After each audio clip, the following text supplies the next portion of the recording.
Hello, I'm Assistant Sheriff Brett Zimmerman, and I'm going to brief you on the details as we know them today about the officer-involved shooting that occurred on Tuesday, April 21st, 2020. This is OIS number 5 for 2020, fatal shooting number 1, and at the same time last year, we were at OIS number 7 and fatal shooting number 2. Date, time, and type of call is going to be April 21st, 2020 at 1:55 p.m. and the original call was a stolen plate. Location of OIS is 455 East Twain Avenue, Las Vegas, Nevada, 89169, located in the South Central Area Command. You can see the scene to my left. Time of the OIS, shots were fired at approximately 3:02 p.m. Our involved officers are Officer Jonathan Tomino. I'll spell that. It's Johnaathan, Tomino, spelled Tomaino. He's 27 years old and has been with LVMPD since 2016.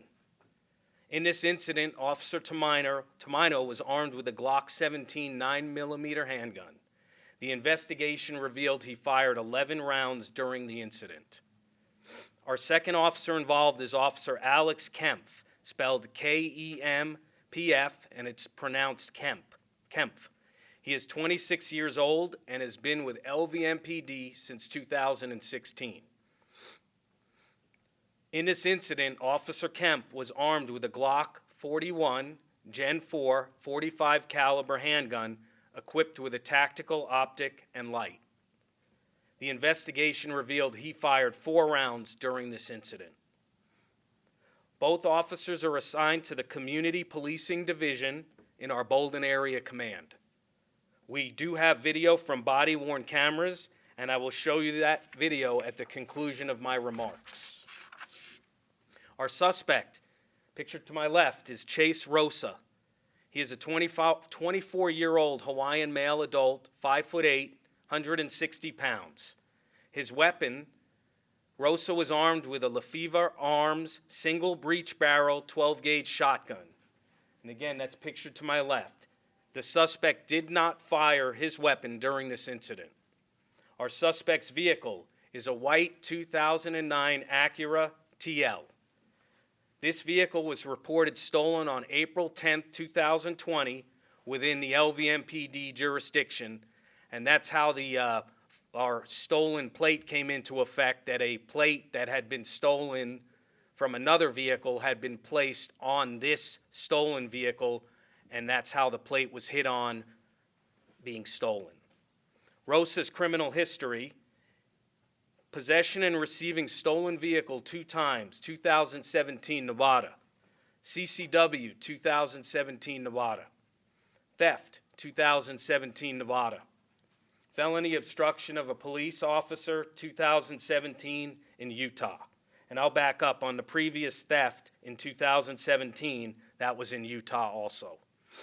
Rosa's charges if he had survived: attempt robbery with a deadly weapon, ex-felon, possession of a firearm, possession of a short barrel shotgun, possession of a stolen vehicle, resisting an officer with a deadly weapon, and he also had a felony warrant out of Utah for parole violation for larceny.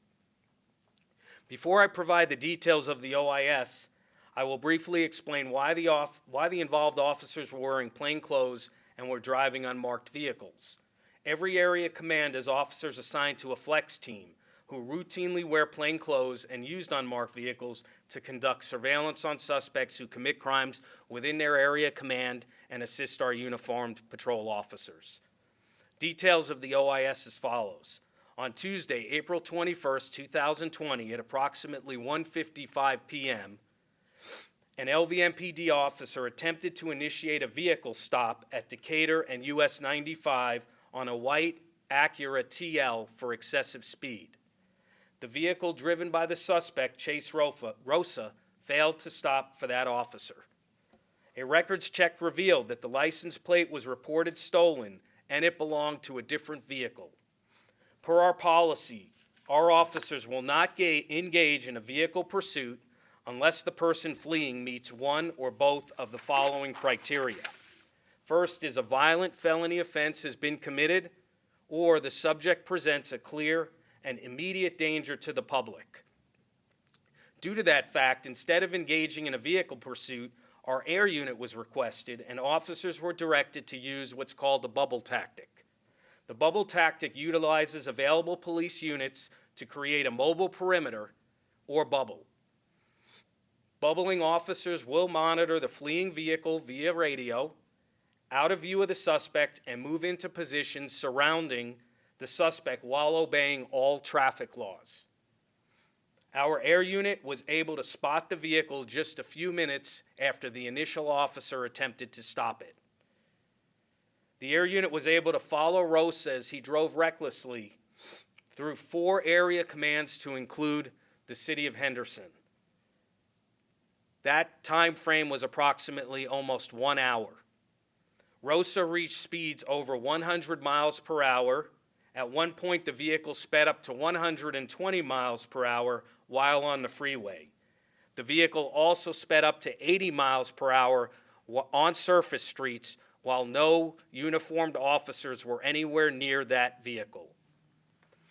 His reckless driving continued as he traveled on the surface streets. He failed to stop at several intersections and endangering citizens who had the right of way while driving. At 2:41 p.m., Rosa dropped off 2 females who were inside of that vehicle with him at a gas station in the area of Sunset and Spencer, which was observed by our air unit. Officers detained both females who exited that vehicle, and they advised that Rosa had a shotgun on his lap while driving the vehicle. At 3:00 p.m., Rosa stopped in front of the Siegel Suites, located at 455 East Twain, and exited the vehicle while holding a shotgun in his hands.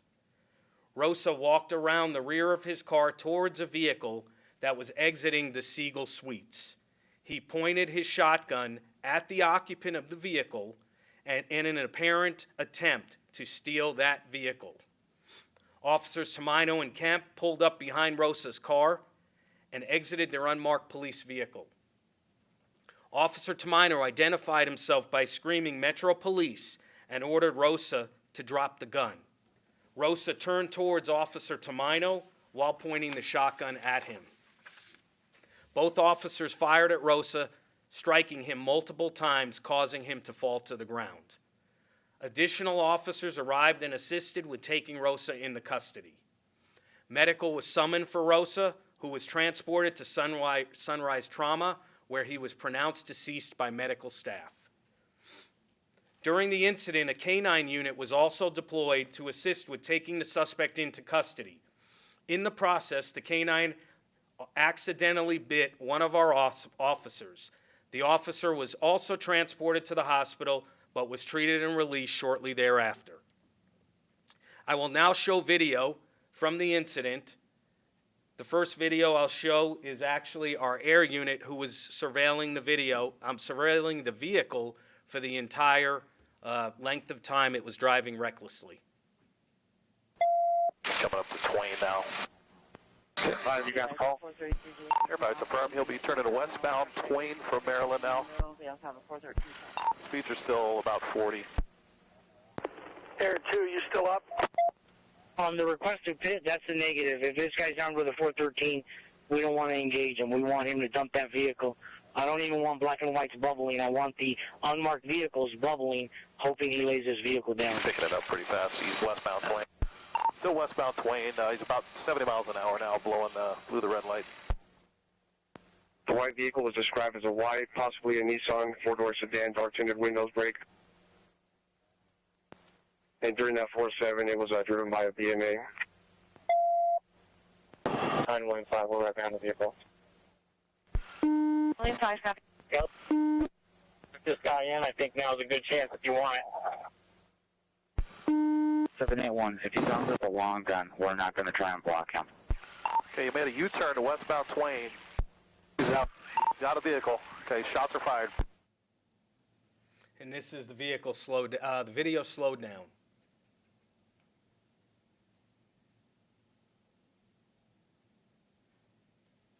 Okay, the next video I'm going to show is Officer Kemp's body-worn camera.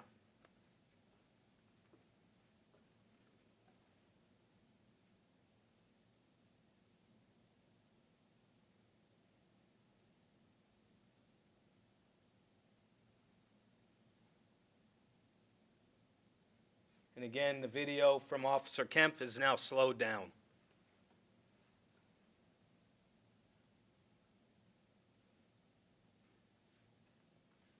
Next video is video from Officer Tomino, both at real speed and slowed down.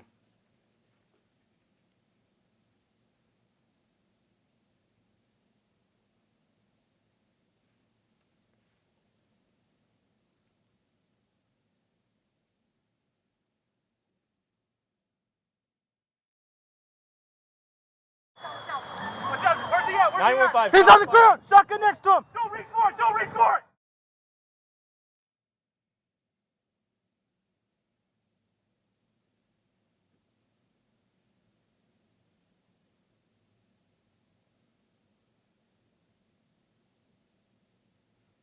And then our last video is actually from the Siegel Suites, which occurred right in front of their property in the street.